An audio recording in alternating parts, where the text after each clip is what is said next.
Hello and welcome to another edition of the In Money Players Podcast, special edition. It's Assiniboia Downs again. You're going to get a lot of Assiniboia shows from Mikey P on the network.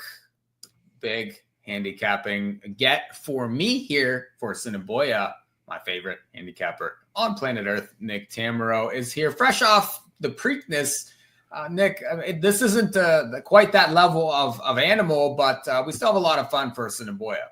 Hey, I can't wait, right? It's this is a place that's now, I think, near and dear to all of us since COVID, right? We all got on board at Assiniboia, and I mean, you weren't living if you didn't try the pick five on Force Out Night, and then I think I joined you and the guys last year for at least one show. So yeah, it's a lot of fun, and I think regardless of where you live in America, it almost certainly comes up at a good hour time wise where you can dedicate a little attention, maybe after you've put the kids to bed and you're looking to get ready for the following day.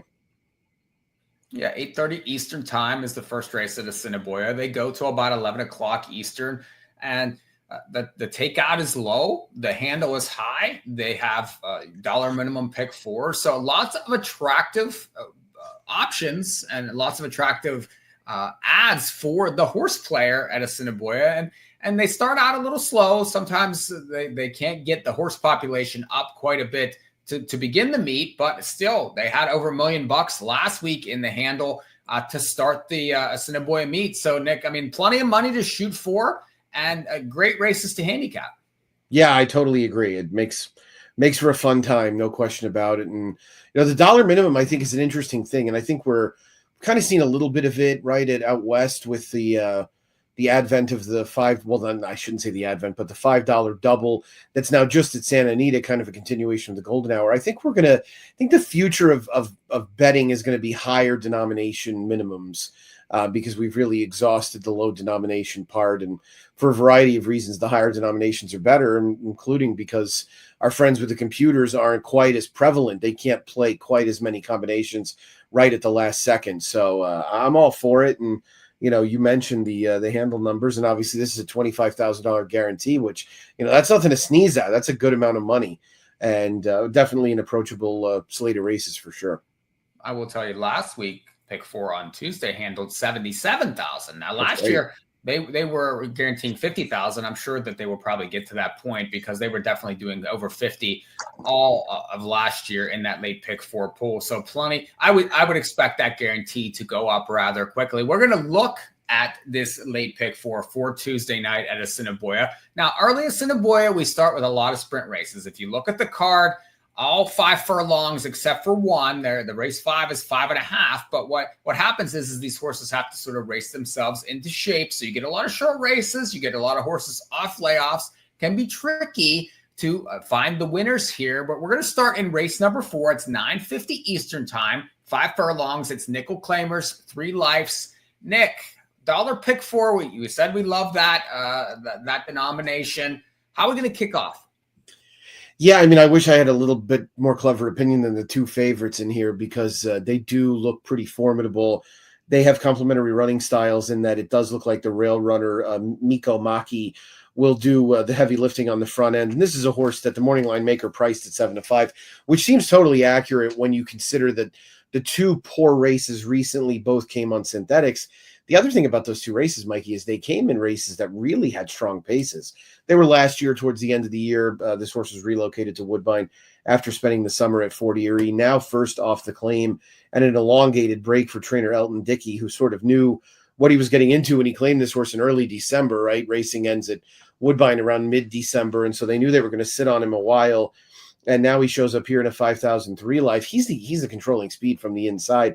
I was intrigued from a pace figure perspective by the 4, who comes up from Turf Paradise, most recently making up a little late ground in a slow-paced race. And I think class-wise, this horse is a good fit. So he felt like the one that, maybe if you wanted to punch it one more time, you use the 4, who's going to be a bit better price. But it sure looks like the one's going to control things on the front end. Yeah, I agree with you on both of those horses. It's tough to look past the dirt races on the 1 also. Those 4-8 area races are pretty sharp, pretty solid there. And, the synthetic races, frankly, aren't very good. But this is a dirt race. This is an inside post. This is a trainer that's certainly capable of firing.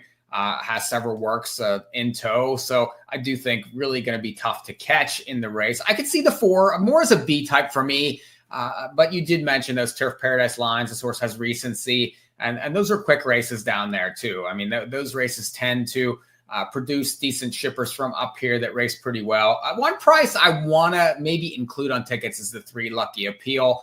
This horse wired a 2 life back in September last year. Now, that was a 7 furlong race, but certainly showed speed, showed an affinity for this racetrack up here last year. And, maybe if, some of these aren't ready, that this horse might be ready. So, and the barn, Lee Delarande, leading trainer last year at the Assiniboia Downs meet. So certainly capable of bringing one. Again, one that they claimed back in September last year. And like you said, they got a win, but had to sit on this horse. It's a 4-year-old, 10-1 morning line. Could be an interesting player in a 3 life race to kick off the pick 4 on Tuesday. Jump to race 5, $7,500 claimers here. Now, this is the 5.5 race here. They're going a little bit of an extra furlong. I thought a couple horses could win here. The 1 Gallant Oak is intriguing.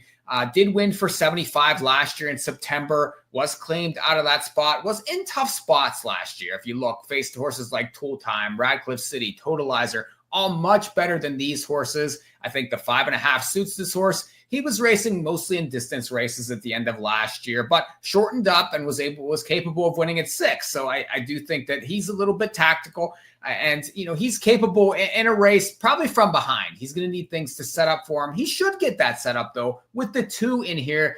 Del Vecchio, who comes back in a week and raced pretty well off the bench. 10-pound bug. This is a horse that I would probably try to fade in this spot. I don't like the back in a week kind of horse. I especially. I know that this horse is going to take a lot of money in here, but this 10-pound bug doesn't win a lot of races. It's going to take a lot of money. So I'm going to try to fade him. I'll use the 1. I'm going to use the 4 Moon Connection, 9-2 morning line.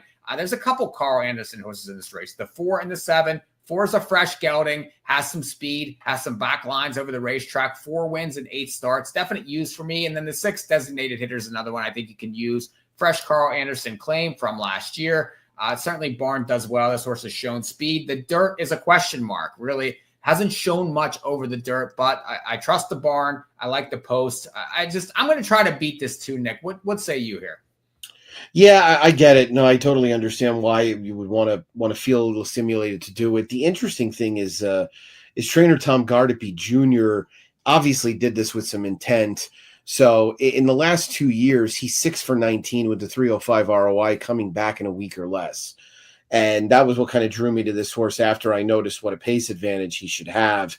And I don't really want to charge him with a kind of a lackluster or a disappointing effort last out because he didn't have the lead. So it becomes a question of what's going to happen if he gets the lead and how much more effective could he be from there. Designated Hitter felt like a reasonable alternative.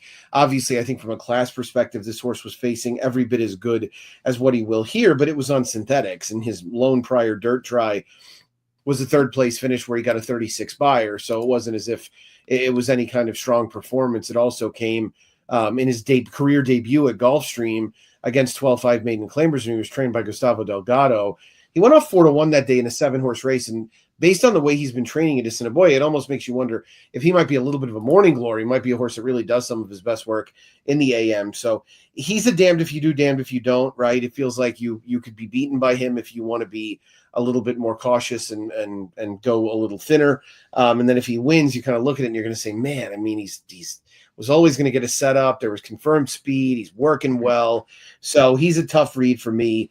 But I do think Del Vecchio will be relatively tough on the front end. I agree with you about Gallant Oak. The layoff's the concern, obviously, but this is a barn that's had some success with it from a limited sample. So I wouldn't be too worried. Clearly, 5.5 is probably short of how far he wants to go ultimately, but they've got to start somewhere. Yeah, and the one, certainly that barn, like you mentioned, good off the layoff, good off the claim also, 70%. That's pretty solid there. So obviously they can then find them, pick them out. Like you mentioned, the layoff certainly is a concern, but an interesting race in the second leg of the pick for Tuesday at Assiniboia. Let's jump to race 6, State Breds maiden specials, Nick. It's straight 3-year-olds. There's several first-time starters in here. Pretty difficult race to get through. Where are you going to go?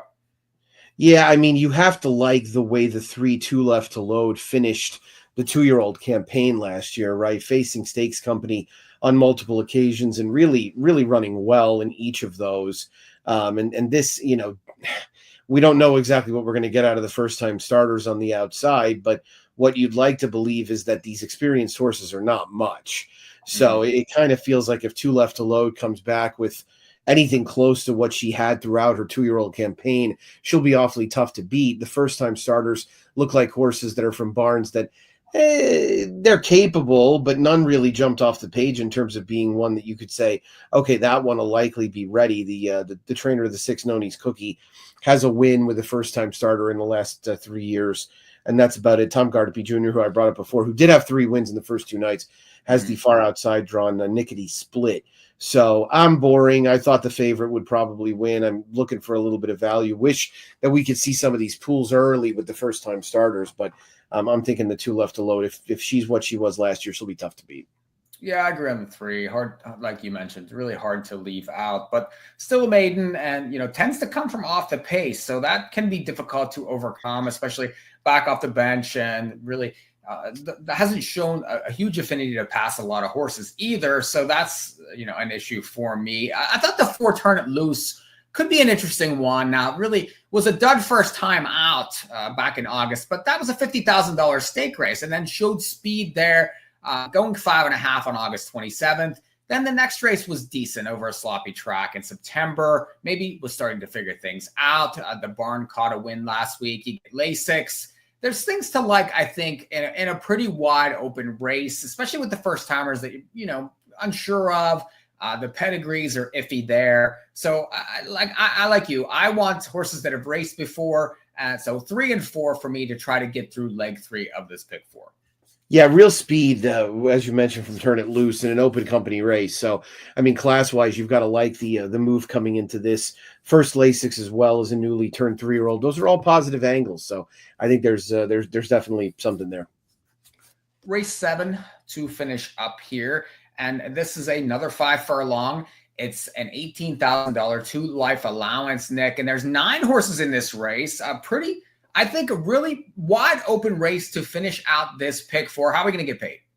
Yeah, this is the best race of the sequence by far. I mean, you've got horses that showed some promise early in their careers. And I mean, I guess part of the conversation has to start with the 2 Suit Me Up Charlie, who has at least a little bit of recency now in the care of Wendy Anderson after wintering at Tampa Bay Downs. Of course, running against 2-life claimers of late. That's not quite 2-life allowance horses. So it's a bit of a difference in terms of what this horse has been facing.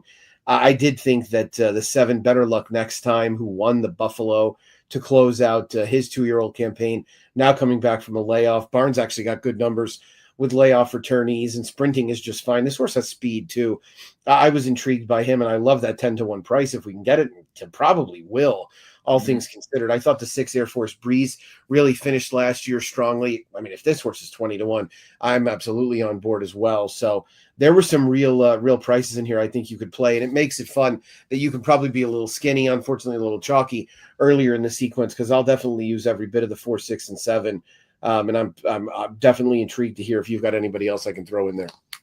Yeah, I mean, this is a thing with the dollar minimum also, that you have to get your tickets a little slimmer and try to get alive in this last race to a couple of them. And I agree that I think this is a price race, and I thought the 5 Conspiracy Theorists is a horse you didn't really mention here, but was able to win second time out over the track. First time out, I thought raced okay. If you look at that line, was back 10 lengths and ended up flying and making up 7 lengths late in a 5 furlong race. Was bet first time out also. Was able to break the maiden second time out from off the pace. Not easy to do as a 2-year-old, going 5.5 and then right into a stakes race. And this horse closed up again when bet. So now 15-1 morning line. Probably should improve. You got a bullet workout coming in. The barn certainly is sharp enough and can beat these kinds. So and there's speed in this race too for this horse to chase. I do think that this horse is going to be moving forward late. Now, might it need a race to try to give its best effort? Yeah, very, very possible. But and maybe needs to get a little faster to beat these horses. I do think, though, that this horse has possibilities, and I like that 15-1. I agree on the 7. I think that one was one I definitely zeroed in on. I don't think you're going to get 10-1 there, though, with especially, with Padre riding here, and you got the stakes lines last year. I think we'll certainly take money. Agree on the 4, Dare to Endure, another one that's very interesting, raced well at the level last year. The barn, very sharp, 2 wins. And this barn was very good, especially the end of last year, too. So I was 4, 5, and 7. I could see the 6 also, though. You mentioned that one, especially that barn is pretty sharp. They've had a couple shippers come up and win that first week. So, and this 10-pound bug is I do think eventually going to get better also. So, 10 pounds off is an advantage in this kind of race. I probably would throw him in also. So 4, 5, 7, maybe a little 6 to finish out the pick 4 at Assiniboia for Tuesday. Yeah, that's a good endorsement of conspiracy theorist. I was going to say the 5/8 was the only worry for me, whether there'd be enough time for him to uncoil that run. But obviously, this is a horse who I think has plenty of upside going into that 3-year-old season. Nick, really great to talk to you here and get you in for Assiniboia thoughts. We certainly, for me especially, covering the circuit last year, you can get familiar with the horses. They put on a fantastic broadcast. There's just so many things to like about Assiniboia. The scheduling, just a meet that for guys like us, this is a place that horse players want to play. Yeah, no question about it. I love it's only a couple days a week too, for the most part, which was helpful, so that you miss a week, you're not missing a ton. You can get caught up, you can watch the replays and get back into the mix. So no, glad that we've got our friends up there on board again. And so a lot of action coming from north of the border. Well, Nick, thanks for jumping in with me on this. This has been a production of In the Money Media. We thank everybody for checking us out, and jump in on this Assiniboia pick for Tuesday. We're going to be here every week, and we'll see y'all next time.